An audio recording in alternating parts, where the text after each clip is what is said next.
Hey guys, and welcome back for another content of Ragnarok M Classic. And in this video, I'd like to share with you my guides regarding the game that I have been taking my time studying the features. Some things remain the same like how I left Eternal Love, but most are new. I've compiled all these tips into a list of over 20 items. To cover them all, I'll create separate videos and divide them into parts. This series begins with part 1. So let's get into it. Let's start off with the Saint Gears. Saint Gears are this unique equipment that you can buy here in the Event Items NPC near the Kafra Center and on the second tab. If you are a spender, it is best to buy all these parts. But if you are an F2P, I guess buying just 2 or 3 parts is good. What parts I recommend you to buy will be the armor, shield, or the cape because they all have job EXP bonuses. And job level will be very important for mid-game since we need to rush the promotion of our job classes for us to get to the T3 or the 3rd job and have the 10k combat points for more EXP and Zenny grinding. Also, I only advise you to wear the Saint Gears only when doing combat attempts. You still need to have other gears for doing the instances. Next is be mindful to always check your Meteorite Chain status. Meteorite Chain consumes 4 times combat attempts when grinding on the world map, which also gives 4 times EXP and loot as well. Keep in mind to always pause your Meteorite Chain if you are doing your main quest or side quest, as sometimes it will require you to kill a certain monster. Defeating a certain monster during your quest also uses a combat attempt. Keep in mind that these monsters you encounter during quest are based on your level range. In short, this method doesn't provide as much EXP versus the power leveling. And I still strongly recommend using up all the combat attempts before starting the main quest to ensure none of them go to waste. Speaking of power leveling, it is best to AFK grind on monsters that are 39 levels above your character to get a huge amount of EXP and loot rewards. I provided a guide on leveling spots for power leveling. You can go ahead and check it out. Also, additional tips when grinding with higher level monsters. First, it is best to have a party so you can kill the monster much faster. Second, get all the mercenary cats if you are going solo. And third is for the melee classes. You should not ignore the dexterity stats because you will be missing a lot of hits if you don't upgrade the stats. Get hit enchantments as well. I've mentioned the mercenary cats, and most players forget to remember about the mercenary equipment. Our mercenary cats have active and passive skill that aids us on our battle when doing solo content, and they can be even more powerful if they are equipped with their specific mercenary equipment. Once you first hire the mercenary, these 3 skills here are still locked and unable to use. To unlock these skills, you need to buy their specific gears. The mercenary shop is just located near the mercenary cats where you first hire them. Once purchased, just use it and it will directly level up their skills. And you can also customize their cosmetics with that equipment. For starters, do not buy all these equipment. Better start with Poe and Misa because they are your offensive cats and they will greatly help you with DPS. Then slowly upgrade other cats and so on.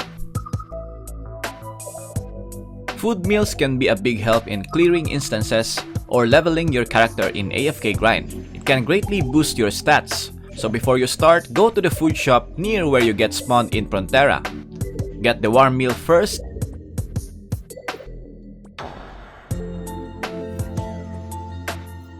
Then next, I suggest claim the B meal of your choice.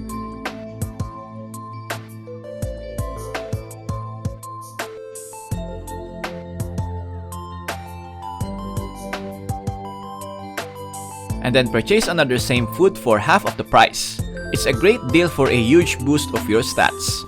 Meal buffs last for 30 minutes, so I think it's better to use it for doing instances.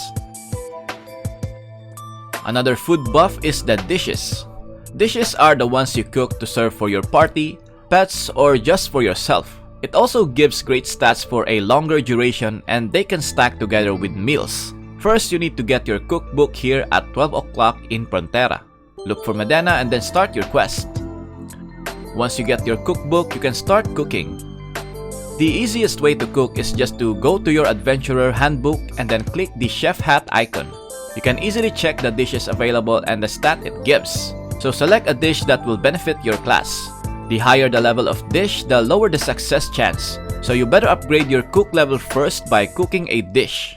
The best way to level up your cookbook is to cook even just one dish. Check your handbook again and you gain cooking experience. Once it reaches max, then you can upgrade it via Tug Hullet, and he will be needing some zennies to upgrade your cookbook. Do this until you achieve a higher level of cookbook to increase the chances of cooking higher star dishes.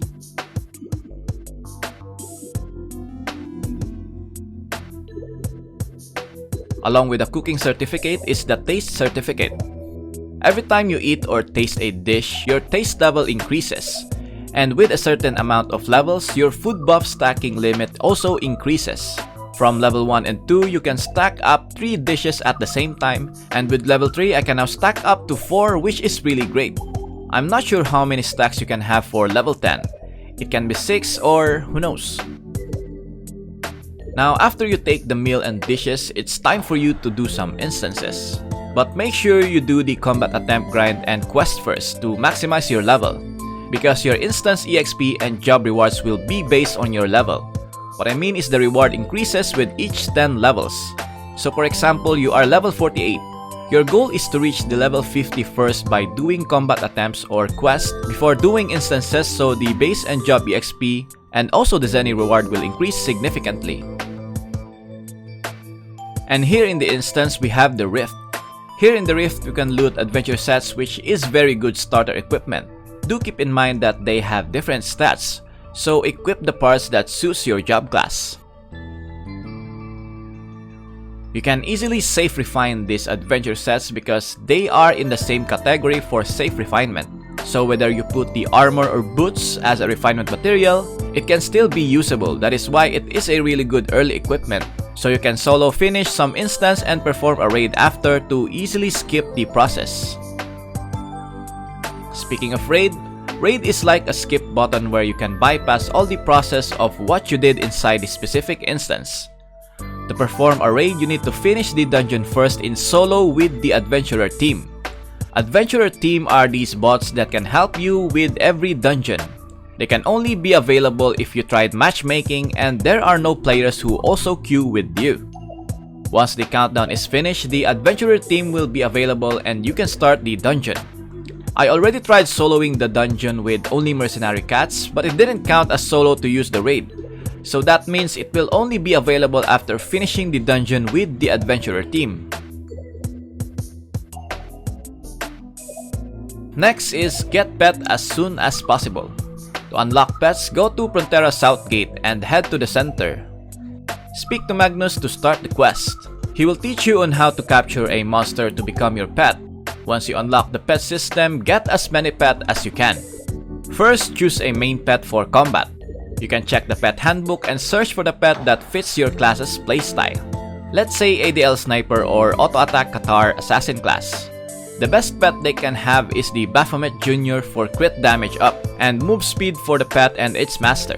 The Sonic Blow is also strong and it can stun targets. They also have the option for Marmot. I used this pet way back Eternal Love because my ranger needed more attack speed when using the Exceed Break buff. And we have more attack speed pets like Yo-Yo and Orc Warrior. Second, get another 3 pets for pet labor. And in this section, I recommend these 3. The Item Shop, Kafra Corp, and Cuisine Association. Or if you needed more Eden coins, then select the Smile Assistance. This is best when started earlier so you can gather more resource as you go on. I do not recommend the Pet Adventure as it consumes 30 minutes of gameplay time. I prefer to spend those for instance. And I'll end this part 1 series with the gear enhancing. For enhance, I recommend enhancing your gears equally. What I always do way back Eternal Love is to enhance 1 or 2 pieces of equipments per day if your equipment has already reached 60 enhancing, because it will cost too much Zenny from here on. So do not rush, just take it slowly and spend your Zenny on other important stuffs. If you find this video helpful, then please leave a like. Also subscribe to support my channel and be updated with my latest guides. As always, thank you for watching, stay safe and have an awesome day. Lights out.